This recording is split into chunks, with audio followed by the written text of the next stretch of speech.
The announcer said, now making his major league debut, number 55, Jermaine Curtis. And I started walking to the plate.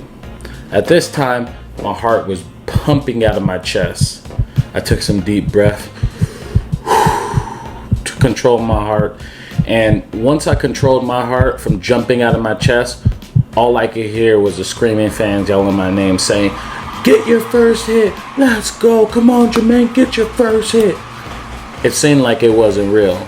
And as I kept thinking about this moment, my thoughts flashed back to the billion swings I had taken in the cage, the billion ground balls I took on crappy baseball fields around the country, the several windows I broke in my neighborhood and inside my house, the countless hours of being in pain and playing through it, the sacrificing of family relationships, friendships, and night outs on the town. See, this journey has been an emotional roller coaster. And at times, I had believed I was going to get to this point in making my MLB debut. And other times, I didn't believe. I took a deep breath and started walking to the plate. I said to myself, this is my time. I got this. And I kept walking. I take a step and another step and another step and another step. I'm making my way around the umpire and catcher, and my heart feels like I just jumped out of a plane and I'm falling towards the ground. Doo-doo, doo-doo, doo-doo, doo-doo, doo-doo. I take another step, but wait, how did I get here? But to tell the story, I have to go back a few years. So sit back, you're going to enjoy this. In 2013, I knew I was going to AAA. I just didn't know where I would play. Right before spring training ended, Pop put me in his office and said, you're going to play every day at third base. You've earned it. But one of the things the organization needs more from you is to hit more RBIs. So you're going to have to increase that to have a chance of playing in the MLB. I was pumped. I was relieved. Things were going my way. Finally, after all these years, things were going my way.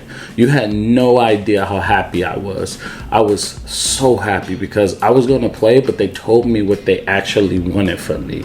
And that's the first time that they ever did that for me. So that was a very good thing. And then a week later, we left from Palm Beach to Memphis. Right before the season started, I created my mission for 2013. I usually do this every year.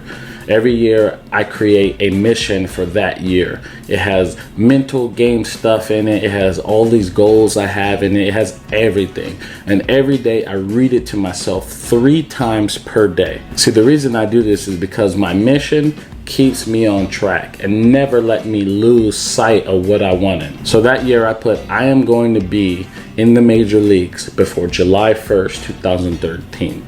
And I was going to lead my team in RBIs. And when opening day came, I was batting in the 9 hole. Yes, the 9 hole. I hadn't ever batted in the 9 hole. So that was a huge blow to my ego, but immediately after I looked to the 3 and 4 hole, and I visualized myself being there. My dad always told me, you earn everything in this world. So I was out to earn my spot, and I wanted that 3-4 hole, that 3 or 4 hole. On the first few days, I was not getting hits, and we weren't winning much. But every time I came up with runners in scoring position, I would drive them in. It seemed like the top of the lineup would never get on base, and then the 5, 6, 7 hole and 8 hole hitters would. And every time they were on second base or third, I would drive them in. I was literally never getting any hits when runners were not in scoring position. But once they got into scoring position, I would hit them in. And next thing you know, I was batting in the 8 hole. Then a few days later, the 7th hole, and then the 6th hole. And at this time, I was leading the entire team in RBIs. I remember having a quick chat with my locker mate, Adron Chambers, and he said, you keep playing like this and you're gonna get called up. That statement shocked me for 2 reasons at this point. The first, I honestly wasn't even thinking about the big leagues like at that moment. I was thinking about being the best on the team and moving up the lineup. See, my goal was to get to the big leagues in July, and it was still April, and I wasn't I wasn't where I wanted to be. The second reason was because I was standing out to my teammates and peers, and I didn't even think I was playing to my best ability. Overall, that statement made me feel really good. And about a few days later, we were playing in Nashville, Tennessee against the Nashville Sounds at the old stadium. I believe the date was April 25th, 2013. And we were facing Johnny Hellwig. He threw 94 to 97 power sinkers, and he could get up to 98, 100 miles per hour. So he was pretty nasty. Well, in that game, I had a sac fly and got an RBI, but there was something that happened in that game that was out of my character, and I'm still embarrassed by it. So it was the fourth inning. Game was tied with the runner at third base. It was 2 outs, and Hellwig was still pitching.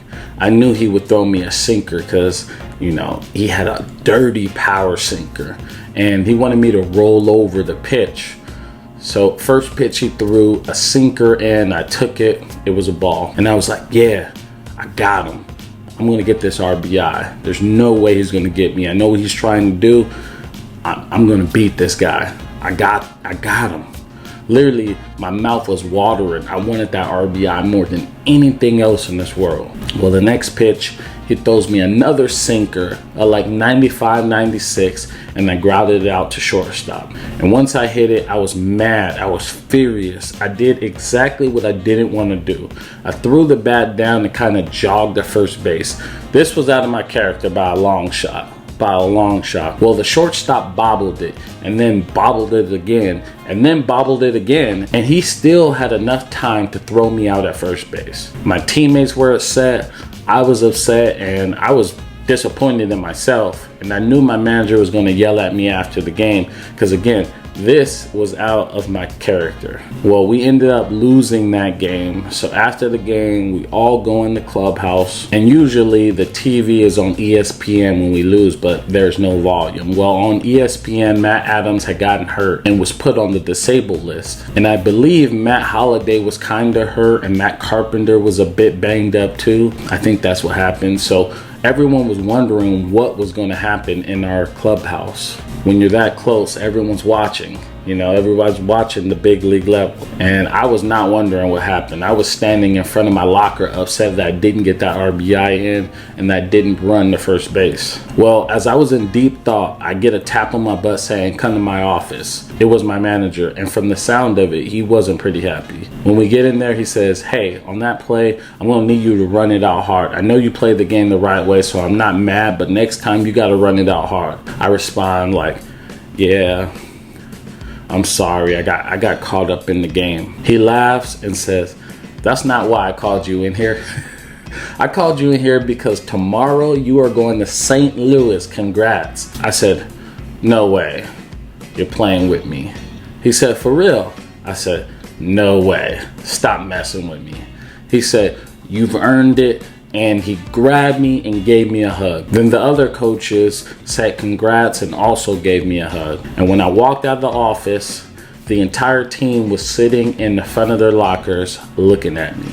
One of the players said, you got called up, huh? I shook my head, yes, but it was kind of awkward because we had just lost, and it was one of the best moments of my life. And I didn't want to be that guy jumping up and down, especially since some guys had a terrible game. But once everyone knew, the entire team came over, gave me a hug, and congratulated me one by one. And that really felt good. It was, man, it's really cool to think about this right now. And after that, I grabbed my phone, went outside to call my family. Well, I called my dad first, and he didn't answer. I called my mom, she didn't answer. I called my girlfriend, and she didn't answer. I called my brother, he didn't answer. I called my best friends and they didn't answer. So I'm outside by center field and I'm just walking in circles waiting for them to call me back. Finally, my dad calls and I said, Dad, pack your bags. He said, what? I said, pack your bags. We're going to St. Louis. I got called up. He was like, Jermaine, you better not be messing with me. Really? I was like, yeah, we did it. We going to the big leagues. Man, he was so happy. I wish I could have recorded that moment. Such a priceless, like, very good moment. And after that, all my family, friends, and my girlfriend called me, and I told them the same exact thing. They were all just like super happy, overwhelmed with joy for me and my family, just overjoyed because they've been on this journey with me and they knew how much it meant to me. And immediately they booked a flight to come out and see me. That night I couldn't sleep, and Adrian Chambers took me to dinner, and I met up with a few friends from college who were living in the Nashville area at the time. And it was a good night. So at 3 a.m. I took an Uber from the hotel to the airport, and my flight was at 5 a.m. When you get called up, you get first class seating. So I was sitting first class, and that was super cool because that was my first time that I had done that. And when I was flying over, I was so excited I couldn't eat anything. I was also nervous, so nervous. My palms were sweaty, and I felt like a child again. You have to remember, I was dreaming about this day since the age of 5 years old. So getting that call and now was en route was a huge deal for me. I was going to accomplish my childhood dream. So when I landed, I got off the plane and I found the driver the Cardinals had arranged for me to take to the field. And when I got to the field, John Mozeliak was waiting for me. He said, "Throughout your entire career, you have excelled. And when things weren't going your way, you didn't start any trouble in the clubhouse with any guys. You just continued to play well. That's the Cardinals way, and that is why you are now an MLB player with the Cardinals. Congrats." I thought this was pretty cool, and my parents loved hearing that compliment. So after that, I went to the hotel to take a nap before returning back to the field for the game that night versus the Pirates. And when I came back to the field, I was greeted by several players who I had played with several years back in the minor leagues. I then went into the office to meet with Matheny, and he told me, "Hey, congratulations. I know you're ready, but we're going to get you in versus the lefties that they have." And I left the office and I knew my role. I then got ready for BP, and as I went outside to the field, there were reporters there waiting for me. They had huge cameras and they put them all in my face. And it was a bit uncomfortable, but I think I handled it like I had been there, even though I was a bit nervous because, I ain't never had cameras that big in my face. After that, we got ready for the game and we stood on the line for the national anthem. Man, what a moment. Seeing 40,000 fans standing up for the national anthem. At this point, I thought I was dreaming. So after the national anthem, the game started, and I did not start this game. I was a little bummed because I had waited years to get to that point, but I knew my time was coming. I would be ready. The next day I got there and it was the same routine. I was not in the lineup, but I was ready. And when the game started, I felt like today was going to be the day I play. Well, sure enough, it was late in the game, bottom ninth to be exact. Matt Carpenter was going through some pain, so they said, "Jermaine, you're gonna hit for Matt Carpenter." My heart started jumping out of my chest. Doo-doo. I grabbed my helmet and I ran to the steps to hit. As I got close to the steps, I realized I left my bat. So I had to run back to grab my bat and then make my way back to go onto the field to hit. Now that I look back at it, it's pretty hilarious when you think about it. I mean, who leaves their bat before hitting? Especially it being their first at bat in the major leagues.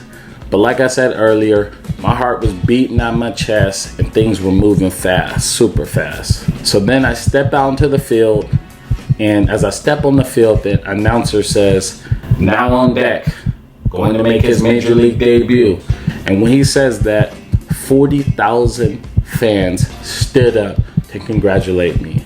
And they started screaming and yelling like nothing I had ever seen or been a part of before. My heart started beating really louder.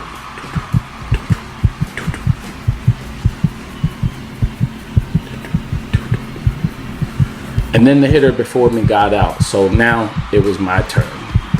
Then the announcer said, "Now making his major league debut, number 55, Jermaine Curtis." I waited for a second because it was my moment. and I didn't want it to end. I took as long as I could. This was my show. The 40,000 fans were screaming. My hometown was watching. My family was there. My girlfriend was there. My best friends flew in too, and they were there.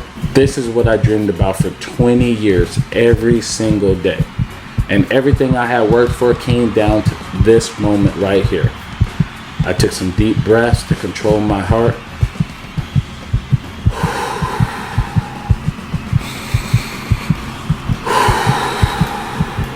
And once I controlled my heart from jumping out of my chest, all I could hear was the screaming fans yelling my name, saying, "Get your first hit. Let's go. You can do it. Come on, Jermaine. Get your first hit." I took a step towards the plate. Then another step. Then another step. If this was a basketball game, it would have been a shot clock violation because I took my sweet time. And if someone was upset, man, forget them. This was my time. I took another step and another step. My heart beating like doo-doo-doo-doo-doo. You would think we were at a rock concert. I finally get to the umpire and the catcher, and the catcher was Russell Martin. I knew him from when, he was with the Dodgers and I was playing at UCLA. They came over to practice and we kind of got to know each other. He said, "Congrats. Now get your first hit right now. We're going to challenge you." I was like, okay, let's go. And I said that as I did my normal box routine. I was pumped. I'm like, okay, let's go. If they're going to challenge me, let's do it. And once I finished my routine, I took a deep breath, dug my feet in, looked at the pitcher, and the pitcher was Jason Grilli. At this time, he was one of the best closers in the game, but I didn't care because as a player, if you don't think you belong, you shouldn't even be there. So that didn't matter to me. So I was thinking and saying to myself, I'm going to crush this guy. I got him. I'm going to crush him. And the first pitch, he threw me a slider for strike one. I looked back at Russell Martin, and he started laughing. And I was like, what the? He said, "Now we are coming after you." I took a deep breath. And now I was relaxed at the plate because after the first pitch, it was like any other bat I had had in my life. So now it was game time. Took another deep breath. Dug my back foot in so I felt stable. And I looked at Jason Grilli. Determined. The next pitch, he threw a cutter at 94 miles per hour. And I swung as hard as I could and missed it. Now that I was 0-2, my approach changed. It was now battle for your life. And the next two pitches he threw were balls, and now it was 2-2. I took a deep breath, stepped in, got ready to hit. He threw another cutter, and I fouled it off. For the next few pitches, I fouled off all his best pitches. In my head, I was thinking, I have seen everything. He can't beat me. I'm going to win this. There's no way he's beating me. No way he's beating me. And the next pitch he threw me, I fouled it off again. I was giving everything I had, and he was giving everything he had. Somebody was going to give in. And I was giving so much, like I was sweating. Because when you're like so focused, you just start sweating. I was so dialed in that just intense sweat just falling, from my face. I took a deep breath, got ready to hit, and he threw me a cutter, and I swung through it, strike three. I had a great at bat, but I struck out. And as I walked back to the dugout, the crowd was still screaming and yelling my name, congratulating me. And I thought to myself, it wasn't the outcome I wanted, but I was so happy for the opportunity. No one could take this moment away from me. You got all the people that can hate, saying, stuff about your career and stuff, but no one could take away that I'm an MLB player. And each step I took closer to the dugout, more players were gathering around the front of the dugout. And when I arrived to the dugout, Adam Wainwright was the first person there who greeted me. He stuck his hand out and gave me a handshake and said, "Now you are a Major League Baseball player. Congratulations." That was cool. That was so cool, man, when he did that. And after that game, I went to the locker room to change, and I had 250 text messages, 1,000 tweets, and 50 missed phone calls. And that was just when I arrived to check my phone. For the rest of the night, my phone was blowing up. It seemed like everyone from my hometown city and the Cardinals nation was congratulating me. And that put a huge smile on my face.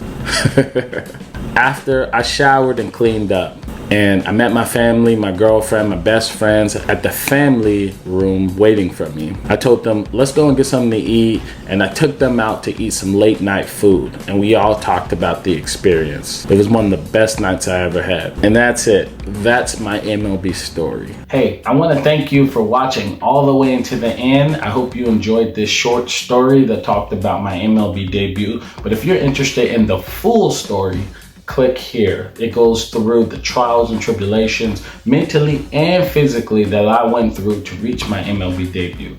And also, if you're interested in learning some tips and some advice and some key takeaways from that entire process, you want to click here. Right here, what you're going to get is some key takeaways, some advice, some tips that I am sharing with you, anyone who's interested in one day playing in the MLB, or if you have a son to play in the MLB. So with that being said, I want to thank you for watching. I appreciate you. Don't forget to subscribe to the channel if you're a newcomer, and I'll see you in the next video.